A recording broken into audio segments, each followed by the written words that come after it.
Anthony Laney, welcome to the Archispeak podcast. Good to be with you, gentlemen. I was just mentioning, I think it's been pre-COVID that we have seen each other in person, and that was at USC, which I believe is also your alma mater, is it not?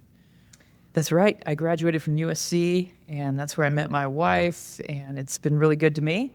And yeah, it's kind of part of our network, and to be honest, one of the schools we love hiring from. But yes, that's the last time that we connected, Evan, and so really glad to be back with you guys. Yeah, and you just are now, I guess, in the midst of releasing. I think I read on your Instagram, it was like it basically alluded to like this is our first monograph. So I don't know what's in the works. You might have grand plans. It's probably like, well, let's see what happens with this one. I don't know, but congratulations on your new book. And the title is, I want you to say the title so that we make sure we get it exactly right. The title is Poetics of Home, Essays and Spaces by Laney, LA. So it features 9 homes. For us, it's the labor of love. Yes, I'll admit we have ambitions to do more. As you know, architecture is a patient craft. And so Yeah. actually the homes that'll be in the next book are more than half of them are already done. So, but this represents, I think, our first body of work. We've been in practice for about 10 years. And so, yeah, Nice. we're excited for sharing it with the world. And maybe you can just share a little bit more about the book because I noticed it's kind of broken up into 4 parts. Obviously, there's a lot of images, there's plans and some drawings, but it's also essays. And so I'm curious about that. And I'm also curious about the 9 projects. Is there some magic number in that, which like those are the right projects for this book, or is this based on some Instagram grid or something like that? No, we just felt those were the right projects. When we were younger as a practice, we were doing projects of a wider diversity. And I think part of this project for us, for the book, was to pick 9 homes that had a certain voice or message. And so we organized that into, yes, the chapters, the place of home, the sense of home, the rhetoric of home, the rhythm of home, and the author of home. And so we, as a studio, have this, I think, wonderful tradition of these weekly team talks. And so we're used to arguing and debating about kind of the meaning of architecture and what it means to make a home. And it was a super fun process to kind of workshop these ideas into these 5 chapters. And the essays aren't long. They're only about 3 pages each, but they just distill some of the ideas that we find compelling, and hopefully others might as well. So when you were going through this, starting this adventure, I mean, how, I don't know if daunting is the right word, or maybe enjoyable, or both, to just kind of like look back at the last 10 years of your practice and in just looking at what you've accomplished, what you've done, but then also just looking at it as even like a window to the future as well. That's right. I think I have the bad habit of always looking forward. And so this exercise really was a blessing in that it helped us pause and reflect. And I think one of the most fulfilling parts, besides just celebrating the work of our team and our great clients, is the way that it helped us clarify some of the ideas that I think are still relevant to what we're trying to do today, to what we're trying to do next. For that reason, the project was very meaningful to us.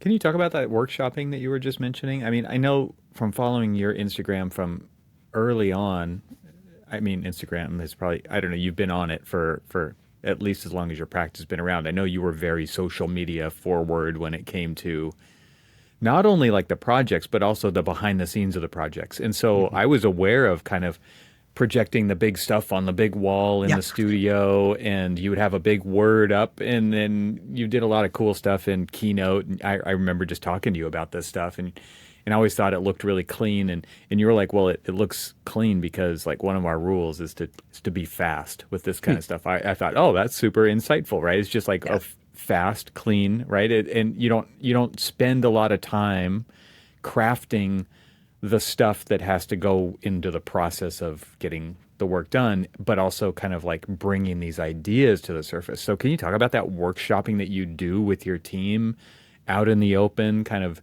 it's very studio culture to me. It's very cool.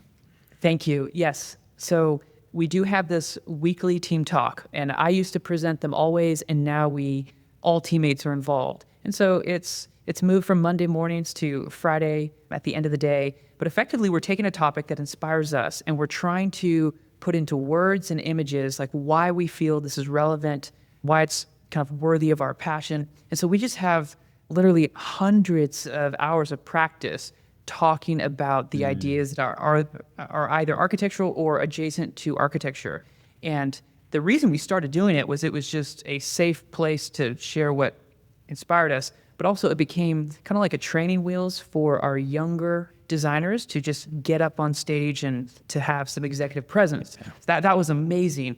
In the past year, it has also evolved into a little bit more of a book club where we're digesting content, and we went through an entire round of reading a couple dozen El Croquis, a publication that I just really admire. And we would just all read it and come together and have what probably looked like a debate or an argument, but for us, it's just passionate conversation around what do we find relevant? How is it applicable to our work? Where are there nuggets that can inform the sort of challenges that we are dealing with? So that was like probably the best part. It's like creating that atmosphere where a team can passionately engage. And out of that started to float some ideas that we started to matchmake with projects. And yeah, a little bit of it is like looking in the rearview mirror and saying, here's what we attempted to do, and here's what I think we actually did, and just trying to be open with that.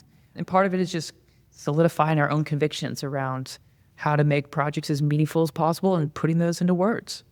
You kind of mentioned and sort of excited me when you said that these talks now have become, I don't know if it's mentorship or just like the training ground for, getting younger staff in front of their ideas and how to present them and just have that critical conversation that a lot of firms don't really invest into that kind of like just forward thinking with their junior staff when it comes to how do we get them out front? How do they learn what we know?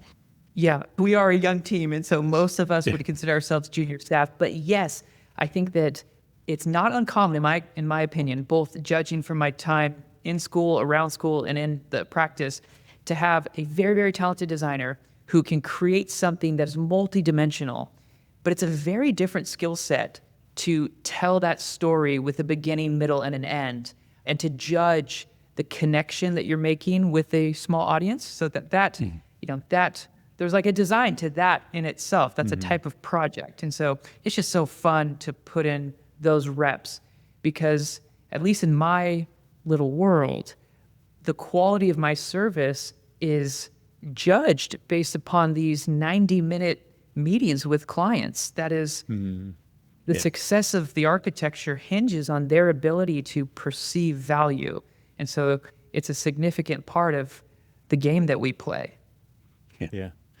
Can you kind of elaborate on, okay, so what I'm assuming happens is you're like you said, everybody's kind of reading these things and they're latching on to bits that connect with them. That's right. And then there's kind of this forum of debate and conversation about these ideas. Can you talk about kind of how that feeds back into the practice? Like what values is that feeding in addition to building communication skills, which then leads to client satisfaction, I'm sure on many levels, but also just idea-wise and how to, communication style, communication skills. What else is this kind of bringing back into the practice? Because I could have a bunch of really interesting ideas and I don't ever have to share them with anybody. I'm sure something comes out of you guys constantly sharing these nuggets with each other, and maybe sentences start to complete for other people, or ideas start to go together and create something new out of what seem to be disparate kind of things. That's right. Part of it is practice, and I feel like we've covered that, and that's awesome. But you're right. The best part, I think, is the merging between practice and actual ideas that have utility. I think the thing that I think makes the biggest difference is resetting everyone's expectation around the intensity of feedback. In my experience, most American architecture schools graduate students who closely identify with their project. And so when they receive a critique that they identify with, or when receiving a critique for a piece of content that they identify with, it's like, it's hard to untangle that. And there's always this sense of, I feel there's tension there. And what I love is after spending hours and hours and hours as a team critiquing a thing, I start to see individuals disconnect that identification of themselves with an idea. And now it's, and I hear you guys talk about this a lot, it's like, let the best idea win. And you can argue, we force people to argue opposite sides of their opinion just to practice. What is an articulate argument feel like? Let's complement a strong argument, even if you disagree with it. And let me mention two other things. We have a design framework that we call our design ethos. And so whenever we see an idea that we think is relevant to most projects, we try to catalog it into one, like a category of our design ethos. But we're also bringing all the current projects that are on our mind to bear. And so I feel like that's where it becomes most effective is we see something produced by an architect in Spain, and we just try to pin that idea to a particular project, and we'll try it on. It's funny that I do that with some of your work in my little Instagram pinning. So if You smile. Bookmarking. I mean, it's a fun tool for that, right?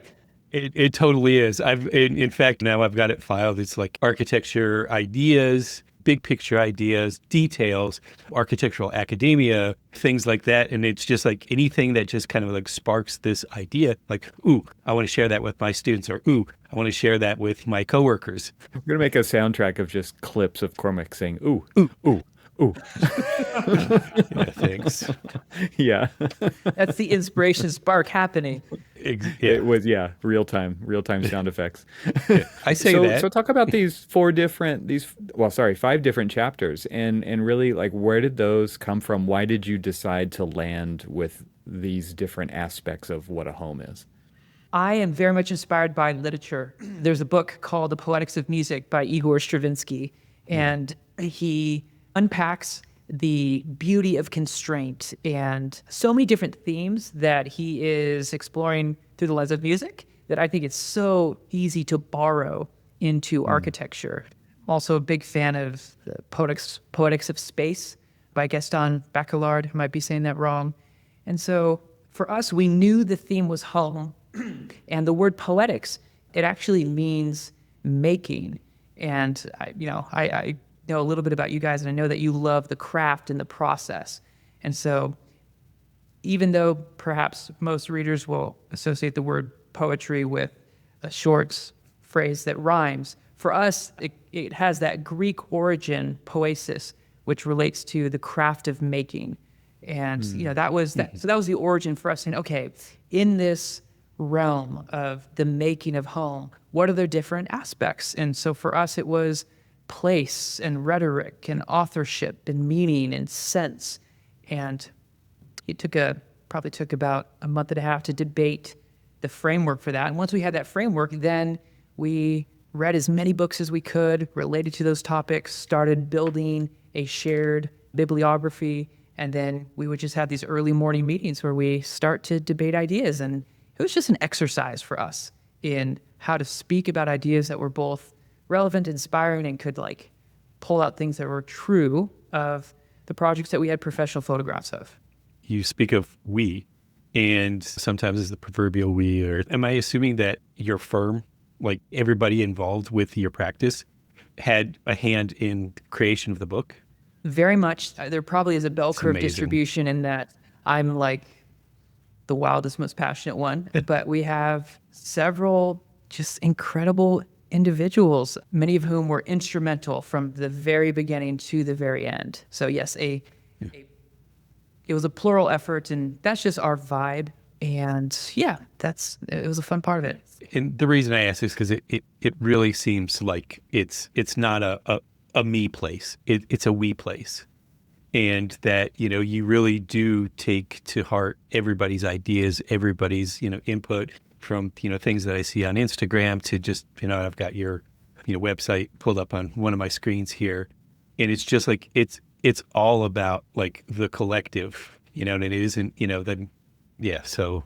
I realize that might be in fashion to like emphasize, but it is true. My favorite part about architecture school was certainly the team projects, and something clicked when I realized that it was irritating to most people, but for me there was something exciting about aligning human energy.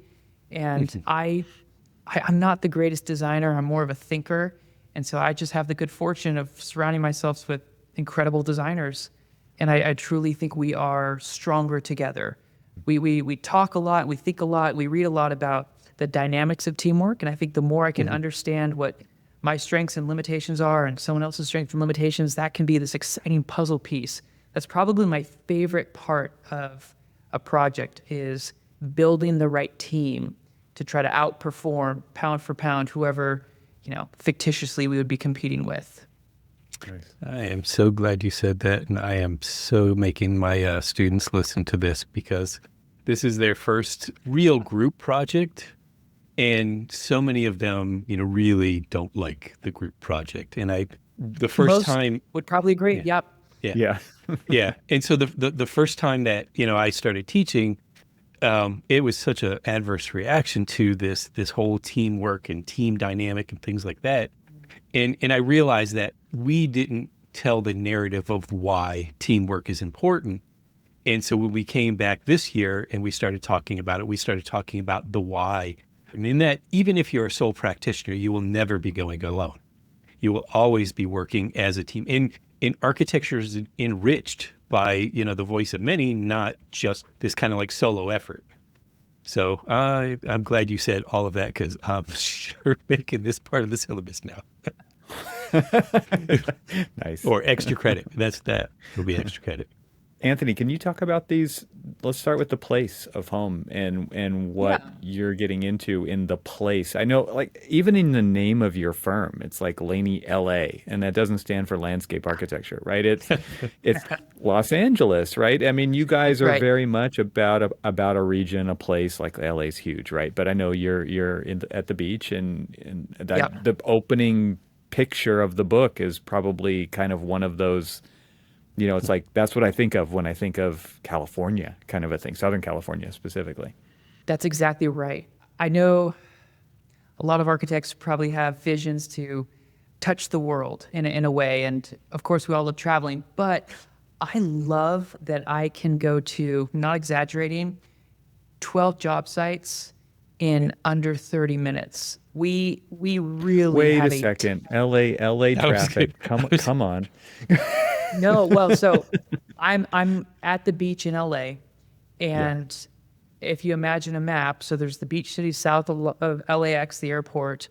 We have a significant number of projects in that vicinity, and that's where our office is. And that's my personal community. That's the area that I care so much about. And we've had the good fortune of having clients take us all over California, and hopefully that continues to grow. But you're right. We care so much about place. And the essay begins saying that everything has a starting point. For us as architects, it begins with place. I think there are two schools of thought. One has to do with like the tabula rasa, or the blank slate, the architecture of modernism, Le Corbusier, and you can really invent something new. And on the other side of the spectrum is kind of the opposite, the genius loci. Someone would argue that there's a true spirit of a place that can be understood and enhanced. And the more that a building understands that and embodies that, the more effective it is. So that would be like Christopher Alexander. And so in Los Angeles, a lot of our clients are not from here, but they come here for a fresh start. And so the essay simply explores the way that we relate more to genius loci if we had to pick, but we think that tabula rasa is actually subservient to it's a type of genius loci. Like, that's kind of the quote spirit of LA, is this clean slate. And we explore what it means to create homes in this semi-dense environment on the beach, and how a home is very much defined by what you reveal and what you conceal. It's a place of privacy, and those thresholds are everything. And we want to be very intentional with where we embrace context and where we kind of edit the context, especially in these semi-suburban environments.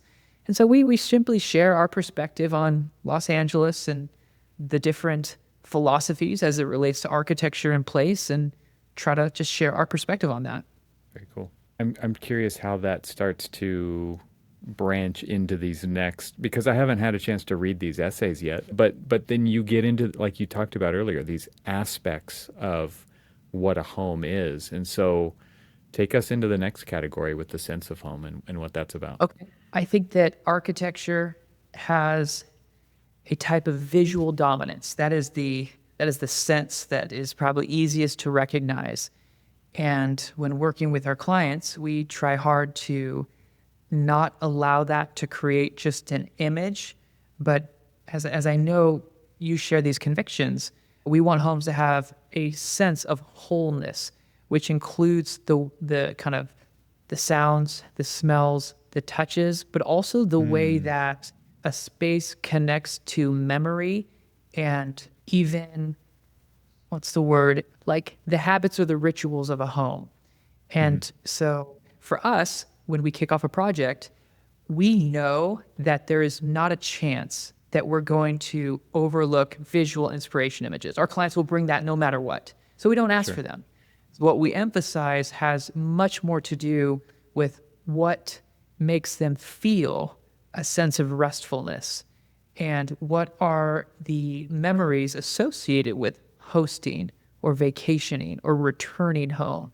And we end this essay exploring two types of perspectives on this. We have one project where the home is the foreground, and we have one project where the home is decidedly the background. And that's one of my favorite questions to ask my clients. Like, I realize it's on a spectrum and the answer is both, but are we trying to create something foreground or are we trying to create something background? And that's, I think, a fun place to start in the conversation. I feel like with the type, okay, so the question is, who's this book for? And the reason I asked that, like, is it for architects? Is it for potential clients? Is it for the clients whose pictures of their homes are in the book? It's all of the above, right? But like you're giving away, and by giving away, I mean sharing some really interesting ideas about what it's like to create a piece of architecture, both from like the architect side for firms that like don't have an ethos, who are a service firm, who like to me there's gold to pick out of this to say like, okay, well, what if we wanted to be something else? Or I'm just starting a firm. What kind of firm do I want to be? I love that you're kind of coming at this from this. It's not even an angle, right? It's like all angles. To me, you're really sharing kind of what sets architecture apart and what architecture can be. And I like that word wholeness and how you're incorporating all the senses and layers, foreground, background, thresholds, private, public, that kind of thing. I think all of that is on one level, it's kind of theoretical, right? It's really high level. And on another one, I think it's super practical, right? It's like you're not trying to just write essays full of Archispeak, right? You're actually trying to convey meaningfulness of why you do what you do. And I think that is, like, to me, that's the big takeaway and why I'm excited to actually dig into these essays and really feel that, because I think it is a difficult thing to articulate. I mean, what is architecture is a super broad question. It could be answered a million different ways. And you're attempting, or you've taken a stab at, like, answering that. I think that's super cool. At least for homes, absolutely. I think if there is an architect who has an interest in designing homes or provides that service, I think this will give a tremendous amount of just practical vocabulary, because yes, it can be an intimidating question, what's a home? But we've been thinking about that. It's a place of shelter and belonging. And here's our best thinking around what makes that meaningful and how to speak about that in a way that is short, concise, and we are trying to avoid being esoteric. Yes, we have the bibliography. Yes, we are referencing some, I think, of the best thinkers, but ideas like foreground and background are present whether you recognize it or not. And the minute you say it, I think you see it around you. And the better that the more we can be articulate with this, I think the more effective we can be in setting objectives and actually executing against those. And what we're talking about right now, Evan, has to do with the third essay, the rhetoric of home. Rhetoric is the art of using language to inform or persuade. And what I find in working with my clients is there's this joy that comes from understanding. The pleasure we get and the value we perceive in a thing corresponds to our ability to understand it. And so the more that we can take a complex thing and break it down into these ingredients, it like engenders clients to the art that we're trying to create for them. And we need them to stay inspired along the way. And so that's why I don't think it's just a measure, it's just an exercise in marketing. I think it is part of keeping ambitious projects alive long enough to get to the finish line. Yeah. Right. Not an easy task sometimes. So my next question has to do with beauty, because you write about beauty in here, and I know that these projects that you've put into this monograph are more than just skin deep beauty, right? And I think beauty has a much more rich definition than what we see on the surface. And so I'm just curious, like, when it comes to this and what you wrote about beauty, like, what does that mean to you? Why is it important? Why is it important to strive for that? And like, what are the levels that you're just kind of involving in that definition? Such a good question. So in my opinion, and I realize that people are free to disagree with this, but I think that beauty has been out of fashion, especially in elite circles, for quite some time now, because it is associated with a type of shallowness. But I think when beauty aligns with truth, it can have this impact of like making you forget about yourself.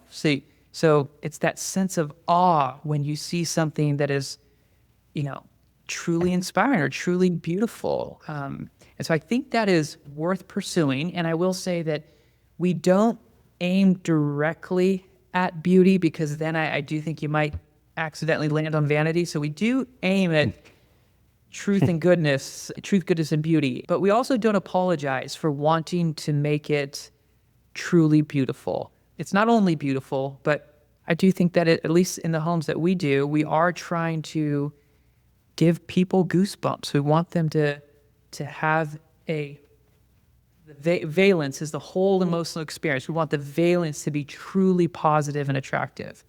I appreciate that you take the time to kind of think through that. And it's interesting that you talk about that as a strategy. I think it's just kind of something architects do just intuitively also. But I agree.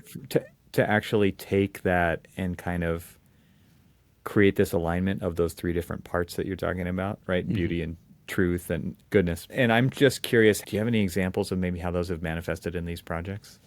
I mean, the beauty, I think, as a yeah, so like truth and goodness. I'm really curious, like, how those show up in these projects. So one of the examples in the book is a home called the Scalloped Concrete House. We call it the SC Residence for short. I wanted to talk about that one. Cormac, have you seen this? They've kind of redefined what I would have considered maybe board form concrete. I mean, obviously it's not. No. Yeah.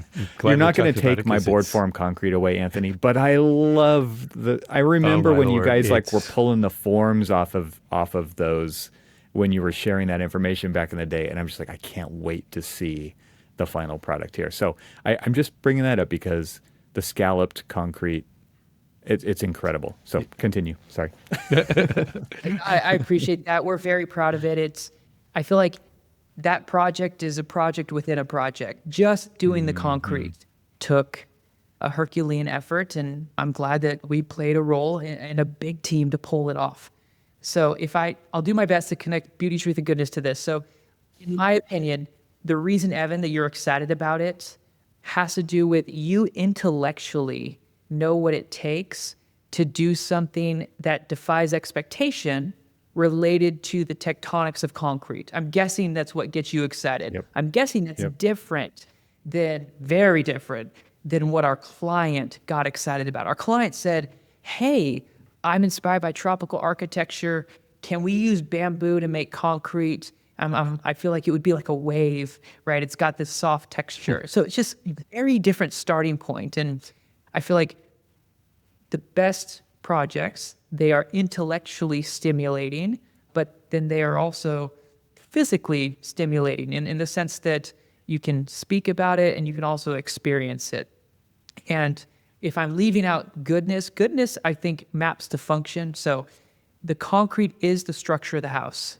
Doing high-end residential design, it's very hard to not design an ugly skeleton and then cloak it in high-end materials. That there's a big trend to go that direction, and I've done my fair share of that.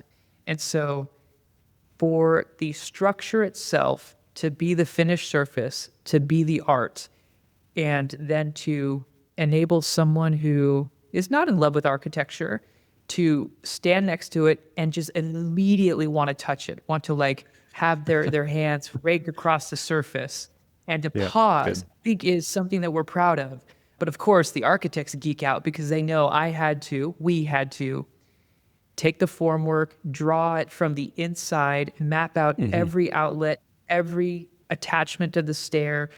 We had to course every finished floor height so it perfectly matched. It's just a labor of love, and I feel like there's something in just the care that goes into that I think Yeah. people can feel. One of the things, and it's one of the ones that I have bookmarked in my Instagram, is the SE house and also the HT residence. It seems like there's a simplicity and a truth to the materials that then that's where the beauty comes out of. But knowing the complexity, the rigor that it takes to actually accomplish that, you're right, is absolutely something that you're drawn to. Because emotionally, I look at that and I'm like, my God, look at that! Look how beautiful that is. And and I know like the way that like just the simple ribbing of it creates these like shadow lines throughout the day, and it kind of creates this emotion as it passes time and stuff like that. Those are like the visceral kind of emotional things that I always get attached to in architecture. But then I stand back and I'm like, how hard was that?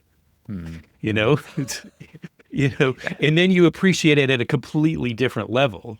Well, architects do, and I'm curious, Anthony, do owners appreciate like talk about that because you delivered on like a description of bamboo, concrete, structure, softness, which I think you accomplished. And so how do non-architects respond to that kind of a thing? I mean, obviously we have Cormac and I experienced this when we went to visit Louis Kahn buildings. It's like, I gotta touch that. I must Yeah. touch, Yes. right, Yeah. immediately. And I'm imagining with something like this, it's much more approachable and understandable from a non-architect's point of view to be like, you kind of get a similar reaction is what I'm assuming. Yes, and I think that I'm guessing that if there's any power to it, it's in the define of expectations, right? We don't expect concrete to be quote unquote soft, and it's got this pigment that makes it lean a little bit more pink or a little bit more orange rather than gray. And so it's just fun for me to catch these little glimpses where individuals who are not architects but are adjacent to our industry can appreciate the beauty of this material in a new way. And all we did was coordinate a texture, right? This is not a Saarinen or a Kahn building, but for us it was tremendously challenging. But it's also at such a human scale. It's a one-story wall that proceeds down into the basement. The stair is next to it. You walk next to it. You touch it. You feel it. And the scallop it happens twice from the top of your finger to the palm of your hand. So it's very human in its scale. And I think that's the thing that helps it be more digestible to a wider audience.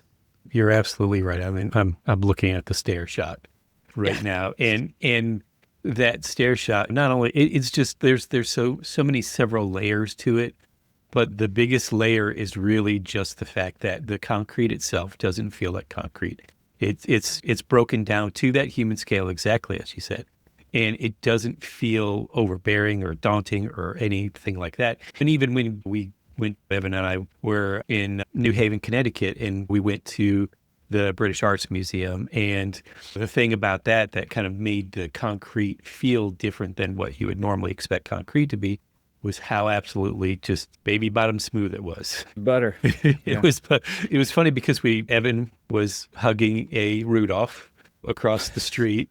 It was prickly. Yeah. And then we go into the British Arts, and everything was like just the polar opposite. And it was just like the different emotions or the different connections that you had to each one of those buildings. And you can see that here, that it's just this, it's this digestible scale. Thank you. gushing. I'm gushing. I'm very grateful to be with two guys who can geek out about board form concrete. It doesn't happen This to is me the every day. podcast. Yeah. This is the podcast for that. Yeah. Anthony, there's two subjects I still want to talk about with you. One of them has to do with the build team. I think it's like incredible that because this doesn't happen without incredible builders, I think, because you have to have that attention to detail. They have to care about solving the design problems that show up during the construction process along your side and not fighting against you. And so I'm just curious, like your expectations around going into that. How did you find these people? Yes. What has that been like for you to work with them? I mean, the pictures are kind of the proof, I think, of what it's like to work with them. And so I'm just curious to hear more about that. This is one of the things that I was so appreciative from the Poetics of Music by Igor Stravinsky. He says that music contains elements that defy definition. And I think that drawings are quite powerless to define architecture in its totality. And so I think if there's one thing that I think my highest and best use is team building. And it is no accident that we work with some of the best builders. And I think the very best builders, one is my neighbor right there, and the other is my neighbor right behind this wall. And so we put ourselves in proximity of the individuals who are absolutely necessary to elevate our work. We do our best at our drawings, but that is such a tiny fraction of what it takes to do something like the Scout Concrete House.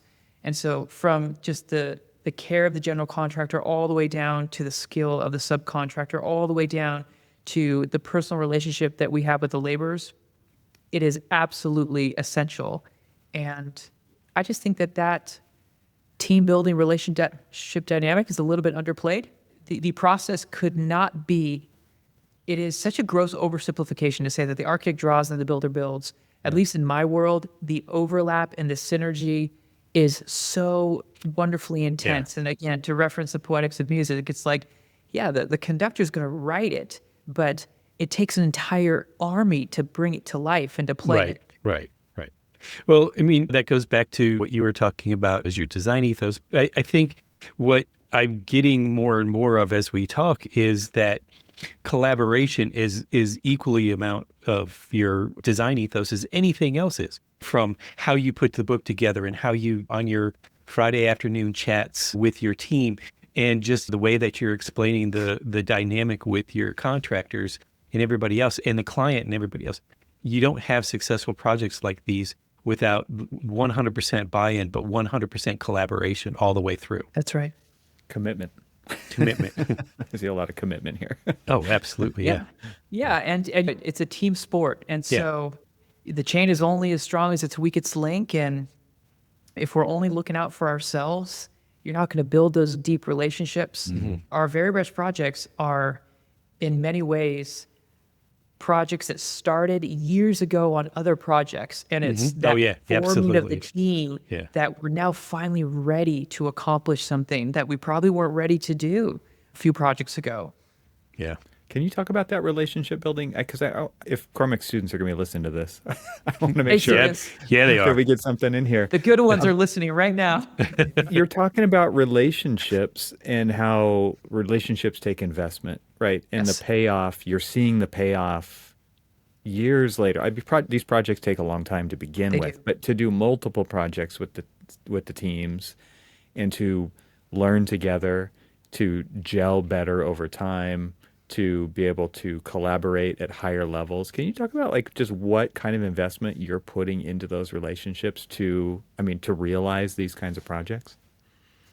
Yes. I think that no one is going to disagree that deep relationships are meaningful and effective on a team. Sure.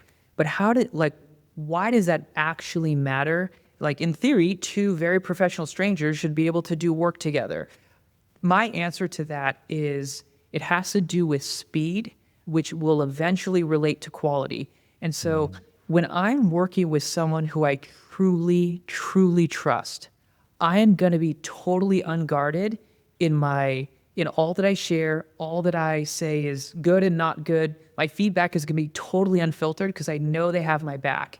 And if they do the same, in a 1 hour conversation, the number of ideas and revolutions that we will go through is going to run circles around me in a different context where I have to be guarded and protective and careful. The And word so, is safe, right? It's yes, like it you've built is. that relationship, and a relationship is a safe place because you can disagree and it's still a safe place, right? You That's can, exactly right. yeah.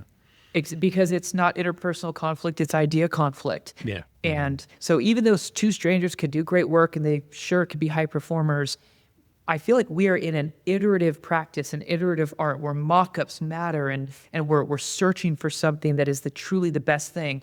So therefore, if we can reduce the latency between repetitions, we're just going to outperform. And so that's why we just do so much better when we're working with either teammates, right, and employees, or with subcontractors, or with collaborators, where we have that history together, because we can just communicate so much more fluidly. The machine just gets better. And I don't want to call it a machine, but like Yeah. on some level, Yeah. it's just like you're working together because you're complementary parts that are Yeah. all pulling in the same direction.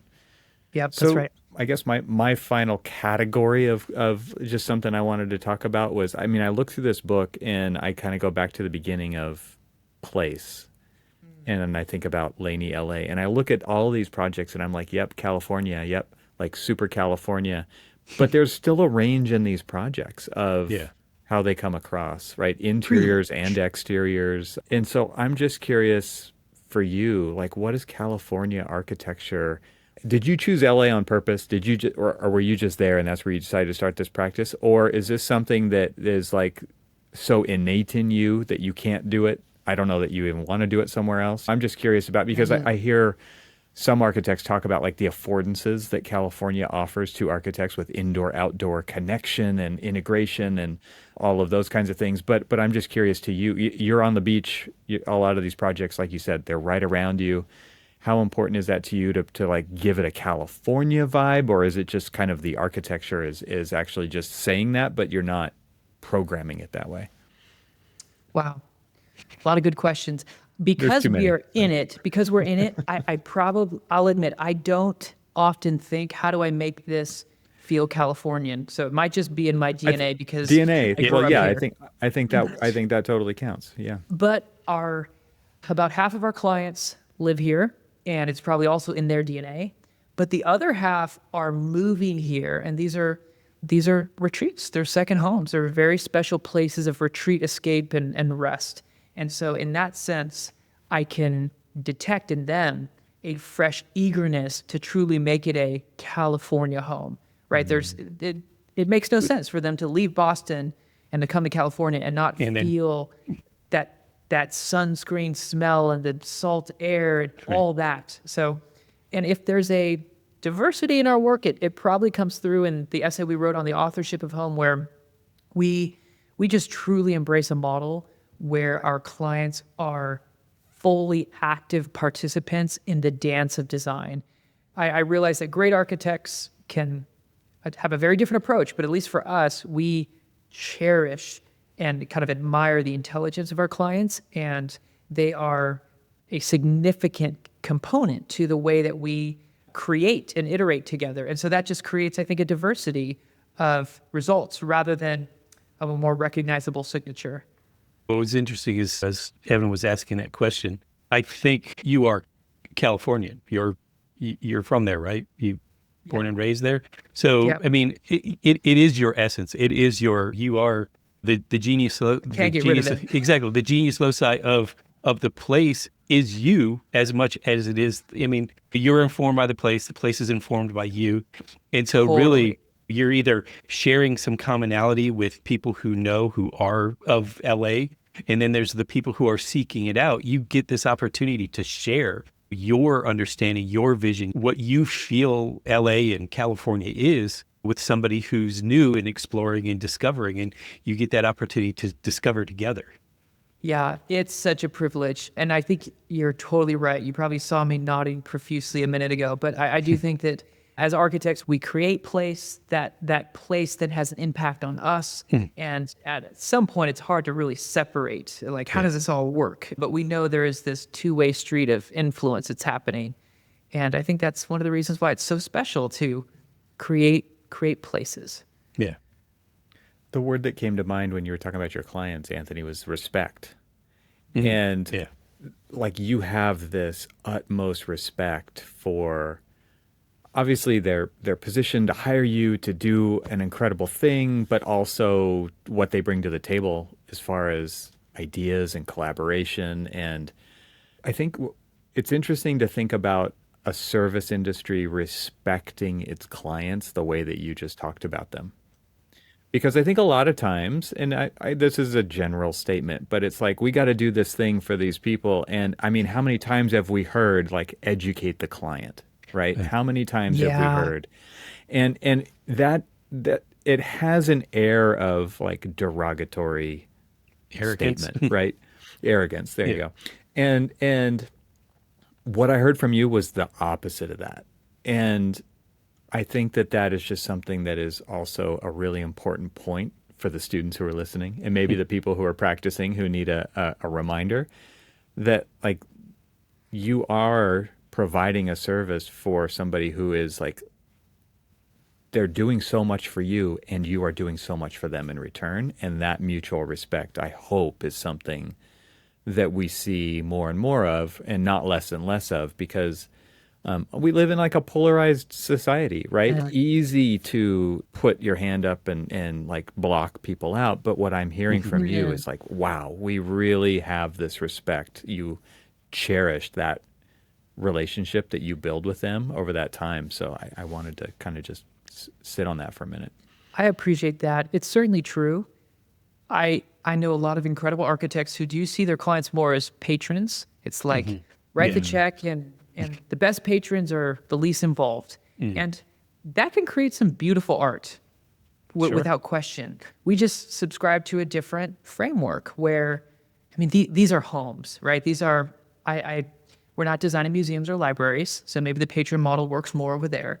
But it is for a family who's going to live there. And I literally cannot be successful in designing a thing if I don't have quite vulnerable, intimate collaboration with the end users. And the friction that creates is very exciting to me. So we do not ever, like, subscribe to the model of, like, oh, the client's, like, making it worse or diluting the idea. It's like, no, they're helping to reveal the true objective, and we just haven't found a design that fully gets there yet, but we're going to find one. And I just love using that Rick Rubin little truism. We're not done till we're all happy, right? So I have to love it. They have to love it.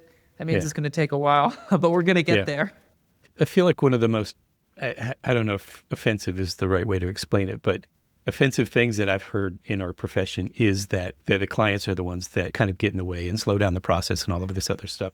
Because I remember the first time I had ever done an elementary school, and they're like, oh, well, we don't really want to talk to the teachers. You'll just have a bunch of different ideas.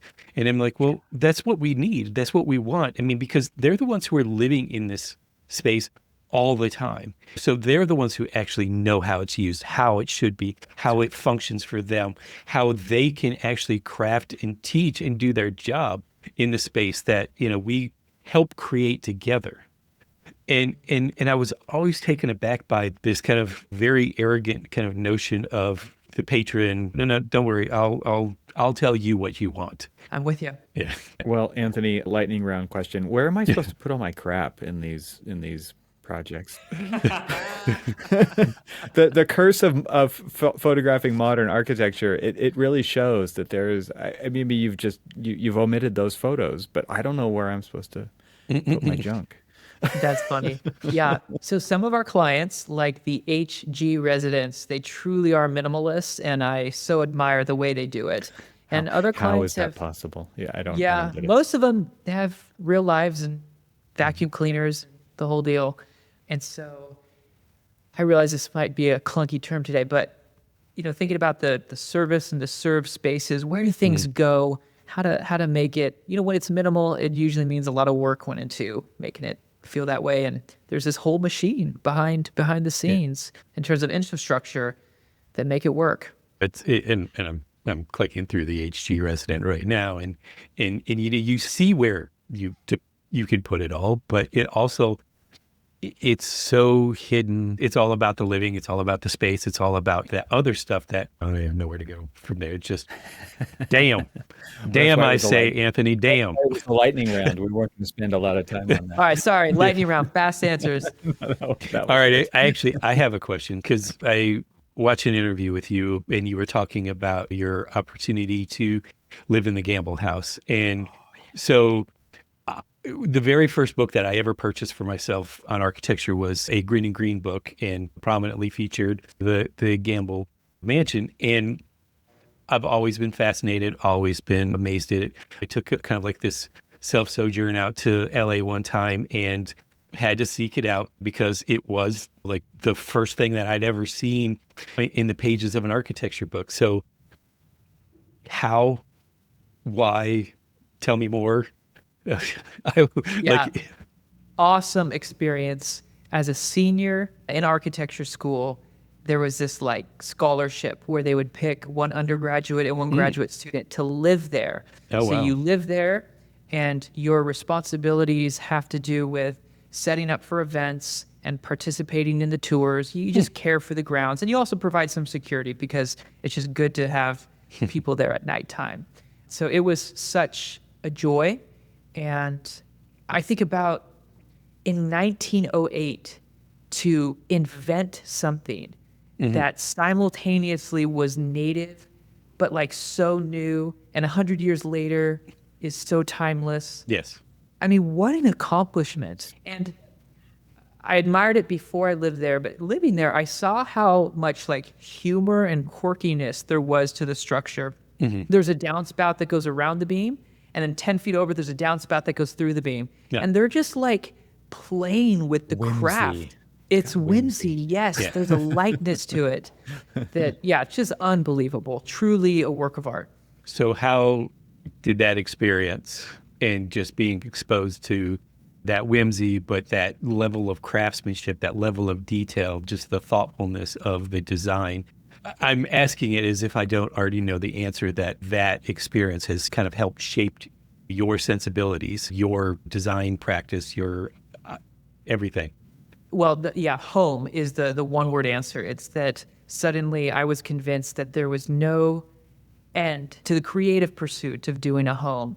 And I mean, I'll never find it, but the way they created something simultaneously inevitable and surprising just blows my mind. And that's, I think, what I'm trying to search for in our work, at least attempting to, is before they invented that type of craftsman approach, it wasn't there, but it needed to be there. Yeah. And so that just gives me the faith to be like, okay, there's still more out there to create that can feel whole and inevitable, but it's just not here yet. We have to finish with that. That was perfect. Yeah. That was perfect. The book is called Poetics of Home, Essays in Spaces by Laney L.A. Anthony, where can people get this book? So it's on Amazon. You can go to our website, laney.la, and you'll see the link.